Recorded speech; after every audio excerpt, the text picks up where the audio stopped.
मौलाना साहब इस्तेमाल हो गए थे अपने इत्तेहादियों के हाथों इमरान खान साहब के खिलाफ जब तहरीक अदम एतमाद आई थी, ये बात दुरुस्त है सर? हम उस सदमे एतमाद की फेवर में नहीं थे, ना उस सदमे एतमाद को हम जो है उसको हम करना चाहते थे। इसको क्लियर कर दे, आप समझते हैं कि आप लोग इस्तेमाल हो गए? कि हमारे साथ चलते हुए उनको फायदा हासिल हुआ। तो मेहनत हमारी थी, कार को हमारा था, रोडों पे हम बैठे धरने हमने दिए, फायदा आज देख ले कौन उठा रहा है। और हम कहा, हम 2018 के इलेक्शन के बाद भी रोड पे थे और मैदानों में थे, आज भी हम रोडों पे और मैदानों में हैं। पहले जब बल्दियात के इंतखाबात केपी में हुए और केपी के में उस वक्त खान साहब की हुकूमत थी, उसके बावजूद जीजोई नंबर 1 पे आई थी। पेशावर जैसा मेन शहर का भी मेयर जीजोई का था, तो हमें नुकसान हुआ। सच्ची बात यह हमें नुकसान हुआ। और किया गया है कि मौलाना साहब इस्तेमाल हो गए थे अपने इत्तेहादियों के हाथों इमरान खान साहब के खिलाफ जब तहरीक अदम एतमाद आई थी, ये बात दुरुस्त है सर? साहब का भी सर बात यह है कि अंदाज से आप जो मर्जी दे रहे हैं, हमने तो ये पहले भी कई दफा आपके प्रोग्राम में भी कहा और हमेशा से कहा है कि हम उस सदमे एतमाद की फेवर में नहीं थे, ना उस सदमे एतमाद को हम जो है उसको हम करना चाहते थे। हमारा ख्याल यही था कि हम जो तहरीक हमने चलाई हुई, इसी तहरीक तो हमारी ही थी ना, बाकी तो उस तांगे पे जबरदस्ती आगे चढ़ गए थे ना। तो हमारा ख्याल यही था कि इसको इसी तरह अंजाम तक पहुंचाएं। लेकिन और इन्होंने हमारे इत्तेहादियों ने, चूंकि हमारे साथ मिल गए थे आखिर में आके, तो इन सब ने हमें दबाव में लाया कि नहीं, एतमाद की तरफ जाना चाहिए। अब अगर हम उस स्टेज पे हम इनको छोड़ देते तो फिर सारा मलबा हमारे ऊपर गिर जाता। ये बात मौलाना साहब भी कई दफा कह चुके हैं, मैं भी कई दफा कह चुका हूँ। अब वो जिसने उस अंकुश को अपने अंदाज में, कोई हर बंदा ले लेता है बात को, हर बंदा जैसे उसकी सोच होती है। तो मैं समझता हूँ यही मेरा कहने का मतलब था। और थैंक यू वेरी मच कि आपने मुझसे क्लियर भी करवाई बात। मकसद यही था कि जी हम उस अदम एतमाद की फेवर में नहीं थे। इसको क्लियर कर दे, आप समझते हैं कि आप लोग इस्तेमाल हो गए? देखें, इस्तेमाल होना और चीज होती है। कोई अगर आपके साथ चल रहा है और किसी को फायदा आपके साथ चलने में मिल जाता है, तो आप इसको इस्तेमाल कह दें या जो भी कह दें, फायदा तो उनको हुआ, फायदा तो हमें नहीं हुआ ना, कोई भी फायदा तो उन्हीं को हुआ ना।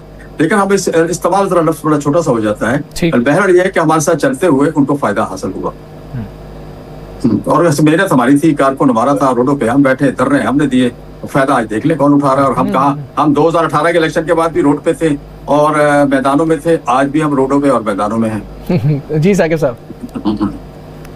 अच्छा, ये गौरी साहब बताइएगा कि वही सवाल मैं आगे थोड़ा सा बढ़ाऊंगा, क्योंकि आप यहाँ पे जो वो एक लॉन्ग मार्च भी लेकर आए थे, धरना भी आपने दिए रखा।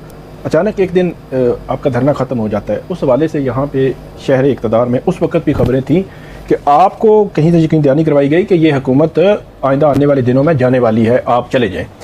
एक सर ये बताइएगा कि जब ये जो लाई जा रही थी अदम एतमाद, आप इसके हक़ में नहीं थे, लेकिन आपको कन्विंस करने के लिए मुस्लिम लीग नून और पीपल्स पार्टी के जो रहनुमा हैं वो आपको ये बता रहे थे कि हमारी बात हो गई है।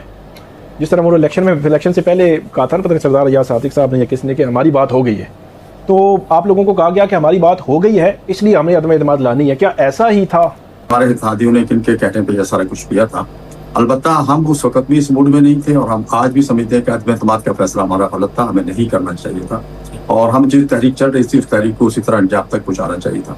और अगर वो तहरीक उसी तरह अपने अंजाम तक पहुंची तो इस वक्त सूरत बिल्कुल मुख्तलिफ होती। आपको याद होगा कि उन्हीं दिनों में, थोड़ा दिन पहले, जब बल्दियात के इंतखाबात केपी में हुए और केपी के में उस वक्त खान साहब की हुकूमत थी, उसके बावजूद जीजोई नंबर 1 पे आई थी। पेशावर जैसा मेन शहर का भी मेयर जीजोई का था, तो हमें नुकसान हुआ। सच्ची बात यह हमें नुकसान हुआ और जिसकी वजह से हम इसके लिए तैयार थे। गवर्नमेंट में रहे ना आप 1.5 साल, आप गवर्नमेंट में रहे, वजारत तो आपके पास रही उस वक्त भी। जी मैं वही अर्ज कर रहा हूँ ना, फिर हम साथ फिर चलना पड़ता है ना, हमारे यार दोस्त हमारे यार जन्नत, फिर तो साथ चलना पड़ता है ना। चूंकि ये सब हमारे साथ आगे खड़े हो गए थे, तो फिर ये अगर मैं उस स्टेज पे अलहदा होता, अकेला अलहदा खड़ा होता, तो फिर ये सब कहते कि देखें जी आपने तो हमारी उस काज को नुकसान पहुंचाया और ये सारी चीजें फिर सामने आती। इसलिए फिर हमने मजबूरन इनके साथ निभाया और बार बार हम कहते रहे कि हम इनके साथ चल तो रहे, लेकिन हम अपने मिजाज के खिलाफ चल रहे हैं। ठीक है। अच्छा गौरी साहब, ये रीसेंट डेवलपमेंट्स के बाद जरा ये बता दीजिएगा कि आज़ाद कश्मीर में पीपल्स पार्टी के साथ जो आपका इत्तेहाद हुआ था वो कायम है? फोन उठा रहे हैं? बिल्कुल कायम है। हमारे साथी लड़ रहे हैं इलेक्शन, कुछ सीटों पे हमारे साथी लड़ रहे हैं, कुछ पे वो है, हमारा इत्तेहाद कायम है। हमारे साथी वहाँ लड़ रहे हैं, वहाँ उनका कैंडिडेट नहीं है, जहाँ हमारे साथी लड़ रहे हैं, मिलकर लड़ रहे हैं इलेक्शन, मिलकर इलेक्शन लड़ रहे हैं, कोई ऐसा इशू नहीं। जी साकिब साहब। अच्छा, पूरे आजाद कश्मीर, मैं एक बात क्लियर कर दूं, मैं एक बात पूरे आजाद कश्मीर में हम और पीपल्स पार्टी इत्तेहादी हैं। ठीक है जी साकिब साहब, ठीक है।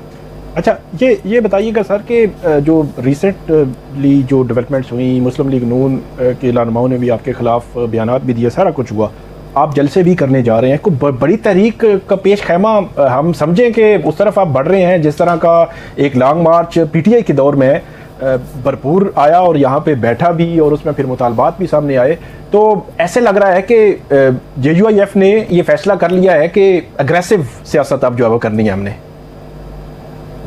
बिल्कुल, ये अग्रेसिव सियासत तो हम कर रहे हैं, पहले से कर रहे हैं, आपको पता भी है। और हम जब से 2024 के इलेक्शन खत्म हुए उसके बाद से हम मुस्तकिल एक तहरीक की शक्ल में काम कर रहे हैं और हमने पूरे मुल्क में जलसे जुलूस भी किए हैं। अभी लेटेस्ट जो हमारी चैन चली वो जैसे ही हम पंजाब में दाखिल हुए तो तख्ते लाहौर को थोड़ा सा झटका आया तो वहां से चीखो पकार शुरू हो गई। हालांकि जो बातें कसूर में हमने की है वही बातें तो हम कशीर में भी कर चुके हैं, वही बातें हम चारसदा में भी कर चुके हैं, वही बातें हम कराची में कर चुके हैं, कोई नई बात तो हमने नहीं की थी। अच्छा गौरी साहब, उस वक्त तो पीपल्स पार्टी और नून लीग जो आपके इत्तेहादी थे उन्होंने ठीक नहीं किया, आप लोग की कुछ ख्वाहिशात नहीं भी थी, आपको वो सब कुछ करना पड़ा। अभी की जो मुत्तहिदा अपोजिशन है, आप समझते हैं कि उनके साथ मौलाना साहब आपकी जमात चल सकती है, उनके साथ कुछ ऐसा आगे जाके नहीं होगा कि आप लोग फिर फील करें कि ये भी हमें इस्तेमाल कर गए हैं, या फिर इन लोगों से भी हमारे जो जहन है या हमारी पॉलिसी नहीं मिलेगी, या चांसेस हैं कि कुर्बत हो सकती है PTI या तहरीक तहफ़्फ़ुज़ आईन पाकिस्तान से?